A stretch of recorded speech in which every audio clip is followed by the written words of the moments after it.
मार्च 2023 सूरत government ने राहुल गांधी को 2 साल की सज़ा सुना दी 2019 के डिफॉर्मेशन केस की वजह से।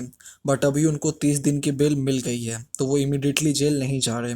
तो क्या है ये, क्यों राहुल गांधी को सज़ा सुनाई गई, इसी चीज़ को समझेंगे। मोदी जी का अदानी के साथ क्या रिश्ता है और 20,000 करोड़ रुपए किसके हैं, मैं पूछता जाऊंगा। मुझे कोई डर नहीं लगता इन लोगों से। राहुल गांधी की समस्या यही है कि उनको वोट नहीं मिलता। इसको आप सारी संपत्ति दे रहे हो देश की। भारत के इतिहास में सबसे भ्रष्ट प्रधानमंत्री अगर कोई हुआ है,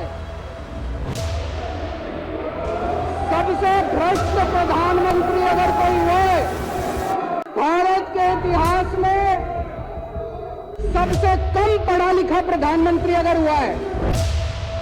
तो 2019 में कर्नाटका में एक रैली के दौरान उन्होंने पूछा था जनता से कि सारे छोड़ के मोदी कॉमन सरनेम क्यों हैं, और मीडिया ने इस चीज़ को बोला कि वो बेसिकली नीरव मोदी और ललित मोदी को रेफर कर रहे थे, और सारा बखेड़ा इसी की वजह से खड़ा हुआ है।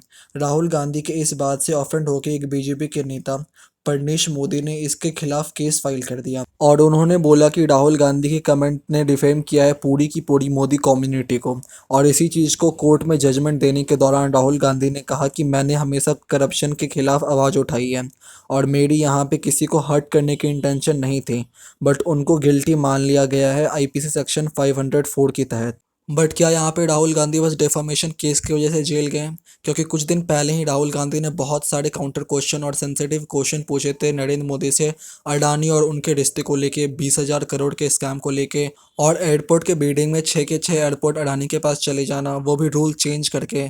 तो क्या ये बस डेफामेशन केस है या फिर यहाँ पे कुछ पॉलिटिक्स है? और मैं यहाँ पे ऐसे सवाल इसलिए पूछ रहा हूँ क्योंकि अगर आप उनकी रैली के स्पीच को सुनेंगे तो आपको उनमें कुछ ऐसा नहीं लगेगा कि वो मोदी कम्युनिटी को पूरा ब्लेम कर रहे हैं चोरों को लेके।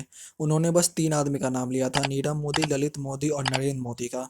तो उनसे परनेश मोदी को ऑफेंड हो जाना, ये मतलब क्वाइट एक स्ट्रेंज बात है। लेकिन फिर भी आपको क्या लगता है, आप लोग कमेंट में बता सकते हो, उनको जेल जाना चाहिए था कि नहीं जाना चाहिए था?